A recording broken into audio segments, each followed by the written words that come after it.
우리는 우리 과거를 생각하면 가끔은 이가 갈릴 수도 있습니다. 과거를 생각했을 때, 우리의 과거를 돌아봤을 때 어떻게 그럴 수가 있느냐, 어떻게 지금 이 상황이 얼마나 비참할 수 있느냐라고 생각하면서 과거로 돌아가고 싶다, 과거의 그 영광의 때를 생각하면서 슬퍼할 수도 있을 것 같습니다. 우리는 또 과거를 생각하면 눈물이 날 수도 있습니다. 왜냐하면 과거에 비해서 지금 우리가 선 현장이 너무나도 비참하기 때문입니다. 너무나도 힘겹기 때문입니다.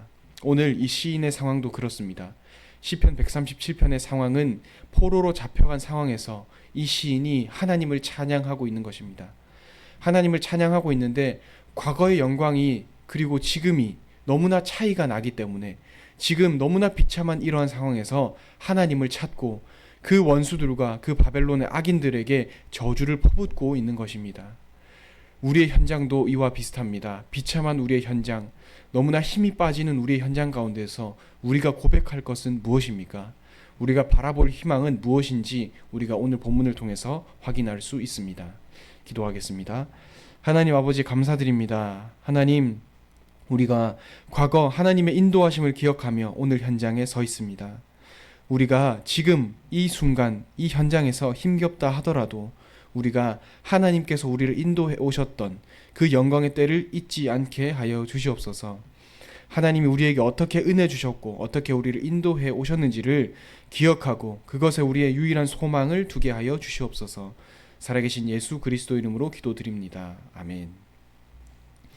오늘 새벽 예배 말씀은 시편 137편 1절에서 9절까지의 말씀을 가지고 저 조롱하는 자를 어찌합니까? 라는 제목으로 함께 말씀을 나누시겠습니다. 오늘 우리가 읽었던 본문은 시편 137편의 말씀입니다. 우리가 시편 1편에서 150편까지의 긴 장을 보았을 때 시편 137편이 속한 장은 바로 찬송시입니다. 하나님을 찬양하고 하나님이 우리를 어떻게 인도해 오셨는지를 찬양하는 것이 시편 137편의 전체 주제가 되겠습니다. 그런데 오늘 시편 137편의 이 말씀은 조금 특이한 찬양시입니다. 우리가 방금 본문을 읽었듯이 단순히 하나님을 찬양하고 하나님의 이름을 찾는 것이 아니라 비참한 지금의 때를 하나님께 엎드려 간구하면서 하나님께 부르짖고 있는 것입니다. 단순히 너무나 기쁜 상황에서 하나님을 찬양하고 하나님 우리가 너무 행복하니까 하나님의 이름을 높여드립니다가 아니라 하나님 지금이 너무나 비참하고 너무나 통곡이 나옵니다. 그럼에도 우리는 하나님께 우리의 소망을 둡니다 라고 말하고 있는 것이 시편 137편의 말씀입니다. 또 시편 137편은 원수들로 둘러싸여 있는 그 시인의 상황에서 그 시인이 하나님을 바라보고 있는 것이 오늘 시편 137편의 말씀이 되겠습니다. 시편 137편의 처지는 원수들이 그 시인을 조롱하고 있는 것입니다. 그 시인을 손가락질하고 있습니다. 그 시인에게 능욕을 하고 있습니다. 그 시인을 아주 비참하게 내리깔보고 있는 것입니다. 그 가운데서 시인은 눈을 들어 하나님을 바라봅니다. 그 이가 갈리고 고통스럽고 치욕스러운 순간에서 하나님께 그 소망을 두며 하나님, 저 악인들, 저 원수들을 하나님이 벌해주셔야 합니다.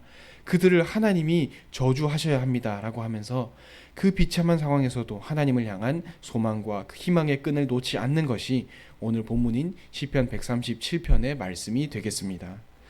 우리가 본론에서 첫 번째 볼 수 있는 것은 원수들의 조롱입니다. 제가 3절을 다시 한 번 더 읽어보겠습니다.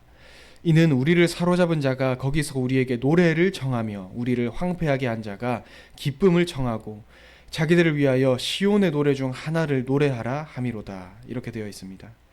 당시에 이 시인에게 그 원수들은 조롱하고 있습니다.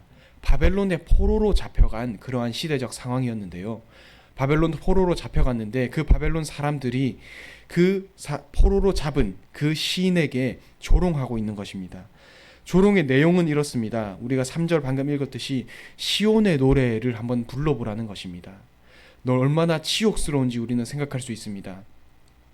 포로로 잡혀간 이방 땅에서 그 바벨론 사람들이 우리 고향의 노래를 한번 불러보라고 하는 것입니다.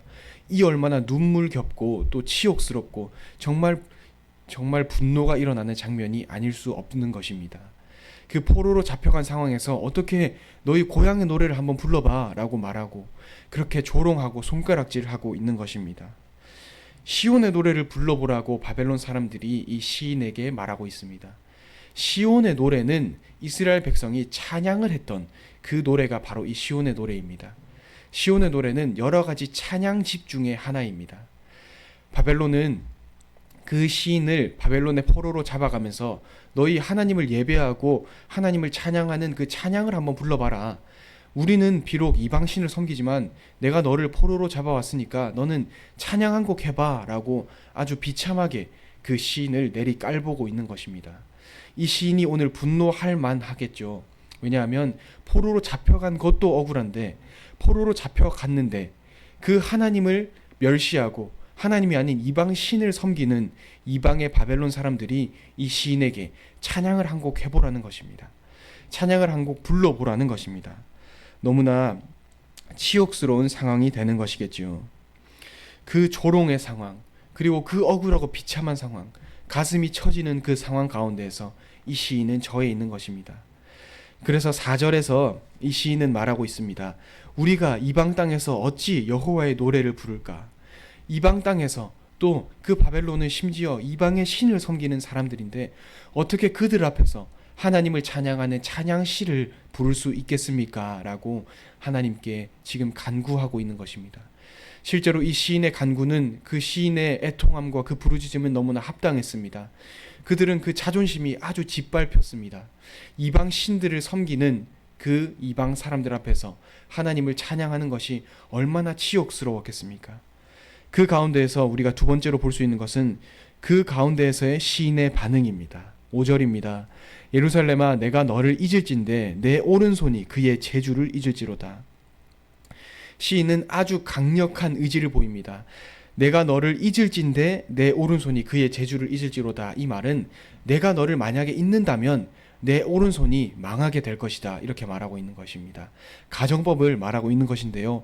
이 정도로 아주 강력하게 예루살렘아 내가 너를 반드시 기억할 것이다 라고 말하고 있는 것입니다. 예루살렘을 기억하겠다라고 말하고 있는 것은 예루살렘 그 영광의 때 나의 고향 그 이스라엘 백성들이 원래 살았던 그 마음의 고향 육신의 고향을 내가 반드시 기억하겠다라고 그 강력한 의지를 표현하고 있는 것입니다. 또 6절에는 이렇게 되어 있습니다. 내가 예루살렘을 기억하지 아니하거나 내가 가장 즐거워하는 것보다 더 즐거워하지 아니하는데 내 혀가 내 입천장에 붙을지로다. 내가 그 예루살렘 기억하는 것을 즐거워하지 아니한다면 내 혀가 내 입천장에 붙을 것이다 라고 말하면서 5절과 비슷하게 아주 강력한 의지를 보이면서 예루살렘을 하나님 내가 기억하겠습니다. 그 영광의 때 우리가 즐거워하고 하나님의 율법을 즐겁게 지켰던 그 예루살렘의 때를 하나님 잊지 않겠습니다 라고 말하고 있는 것입니다. 또 7절에는 이렇게 되어 있습니다. 여호와여 예루살렘이 멸망하던 날을 기억하시고 에돔 자손을 치소서라고 말하고 있습니다. 하나님께로 이 시인은 시선을 돌리고 있습니다. 하나님 내가 예루살렘을 기억하겠습니다. 가장 영광스러운 그 시대 하나님의 율법으로 말미암아 즐거워하던 그 시대를 하나님 내가 어떻게 잊겠습니까? 하나님 그 때를 내가 기억하겠습니다. 만약 그 때를 내가 잊는다면 내 오른손이 망하고 내 혀가 내 입천장에 붙을 것이다 라고 말하면서 하나님 내가 그 과거를 절대 잊지 않겠습니다 라고 말하면서 7절에서는 그 시작부터 여호와여 라고 말하면서 시선을 하나님께로 높이 드는 것입니다. 내 개인으로는 내가 그 예루살렘을 잊지 않겠다라고 말하면서 그 다음에는 눈을 들어 하나님을 바라보고 있는 것입니다. 여호와여 라고 말하고 있습니다. 또 여호와여 주님이 기억하여 주시옵소서라고 9절에 말하고 있습니다. 주님이 기억해 주셔야 합니다. 왜냐하면 그 과거의 때 예루살렘의 때는 주님이 우리를 기억해 주셨기 때문입니다. 주님이 우리를 보살펴 주셨기 때문입니다. 그 과거의 때를 기억할 수밖에 없습니다. 왜냐하면 하나님께서 실제로 그 이스라엘과 오늘 나오는 이 시인을 세밀하게 인도해 주셨기 때문입니다. 그래서 이 시인은 하나님께 부르짖고 있습니다. 여호와여 주님이 기억하시고 그들을 치소서, 그들을 무너뜨려 주소서.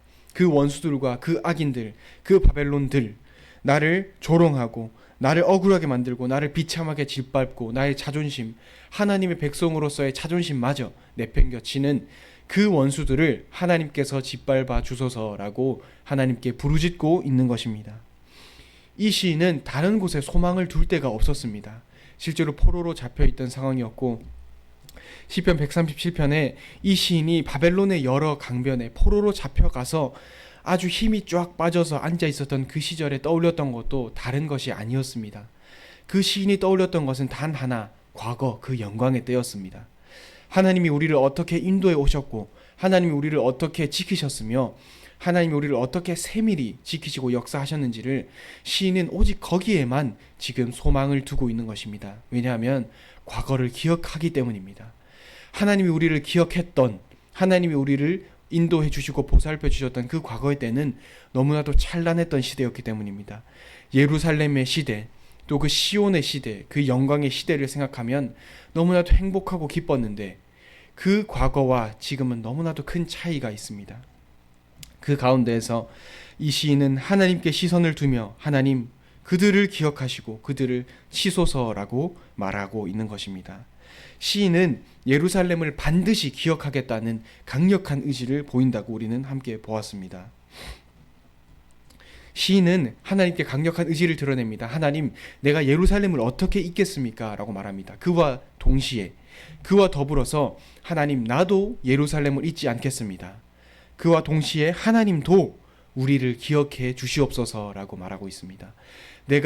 우리가 앞에 보았죠. 내가 그 예루살렘 영광의 때를 잊는다면 내 오른손이 망하고 내 혀가 입천장에 붙을 것이다 라고 말하면서 나는 절대 잊을 수 없다라고 말하지만, 그와 동시에 하나님께도 하나님 예루살렘을 기억하시고 우리를 기억하시고 저 원수들을 쳐주시옵소서라고 하나님께도 우리를 기억해 주실 것을 간구하고 있는 것입니다. 그러면서 하나님, 우리가 하나님을 기억한 것처럼, 우리가 그 예루살렘 영광의 때를 기억한 것처럼 하나님도 우리를 기억하시고 그 원수들을 쳐 주시옵소서, 그 원수들을 짓밟아 주시옵소서라고 하나님께 간구하고 있는 것입니다. 결론으로 우리가 반응할 것은 무엇입니까? 우리가 비참하게 생각할 수 있는, 우리가 조금은 힘들고 힘겹다고 생각할 수 있는 우리의 현장에서 우리의 반응은 무엇입니까? 우리는 어떤 고백을 해야 하겠습니까? 오늘의 본문에서 기반하여 본다면 우리는 기억해야 하는 것입니다. 우리는 과거를 기억해야 합니다. 하나님이 우리를 어떻게 인도해 오셨는지, 우리를 어떻게 세밀히 이끄셨는지, 우리를 어떻게 그 영광의 때에 우리를 만져 오셨는지를 기억해야 할 것입니다. 우리가 기억할 수 있다면 오늘 눈을 들어 하나님을 향할 수 있습니다. 두 번째입니다. 눈을 들어 하나님께 우리의 유일한 시선을 두는 것입니다. 과거의 영광을 기억한다면 우리는 하나님께 우리의 유일한 시선을 둘 수밖에 없습니다. 유일한 고백과 그 희망을 하나님께로 둘 수밖에 없습니다. 왜냐하면 과거를 생각한다면, 오늘 시인이 예루살렘을 생각했을 때 유일한 소망을 그때밖에 둘 수 없었던 것처럼 우리의 현장에서도 과거를 생각한다면 우리는 어쩔 수 없이 하나님께, 필연적으로 하나님께만 소망을 둘 수 있는 것입니다. 우리의 현장에서 모든 반석교회 성도님들이 과거 하나님의 인도하심을 기억하며 눈을 들어 하나님을 바라보기를 소망합니다. 오늘 시편 137편 1절에 이 시인이 바벨론의 강가에 앉아서 시온을 기억한 것처럼 우리 모든 성도님들도 힘이 빠져서 무기력하게 앉아만 있는 것이 아니라 시온의 때 영광을 기억하며 하나님께 유일한 소망을 두는 모든 반석교회 성도님들이 되셨으면 좋겠습니다. 기도하겠습니다. 하나님 아버지께 감사드립니다. 하나님, 우리를 하나님께서 은혜 가운데 인도하셨음을 믿습니다. 우리를 하나님께서 세밀히 역사해 오셨음을 믿습니다. 우리가 우리의 현장에서 힘이 빠지는 일들과 정말 부끄럽다고 생각하는 일들, 또 힘이 너무나 빠진다고 생각하는 일들이 종종 있습니다. 우리는 열심히 해보려고 하지만, 우리는 힘차게 발걸음을 내딛지만 우리의 현장에서는 어떻게 보면 힘이 빠지는 일들밖에 없습니다. 우리를 무기력하게 만들고 우리를 비참하다고 생각하게 만드는 일들밖에 없습니다. 그 가운데서 하나님, 우리가 무기력하게 주저앉아 있는 것만이 아니라 눈을 들어 하나님을 바라보게 하여 주시옵소서. 우리의 과거 하나님께서 우리를 어떻게 인도해 오셨는지를 생각하며 하나님께만 우리의 유일한 소망을 둘 수 있게 하여 주시옵소서. 우리를 실제로 인도해 오신 하나님, 우리를 앞으로도 인도해 가실 하나님을 생각하며 오늘 시편 137편의 시인처럼 하나님께 우리의 유일한 소망을 두게 하여 주시옵소서. 하나님께 우리의 유일한 믿음의 고백을 드릴 수 있게 하여 주시옵소서. 하나님 우리를 인도해 오신 것을 우리가 감히 잊지 않게 하시고 오늘 시인의 이 강력한 의지를 생각하며 하나님의 인도하심과 그 역사하심을 우리의 유일한 소망을 둘 수 있게 하여 주시옵소서. 하나님 감사드립니다. 우리를 세밀히 인도해 가실 것을 믿습니다. 예수 그리스도 이름으로 기도드립니다. 아멘.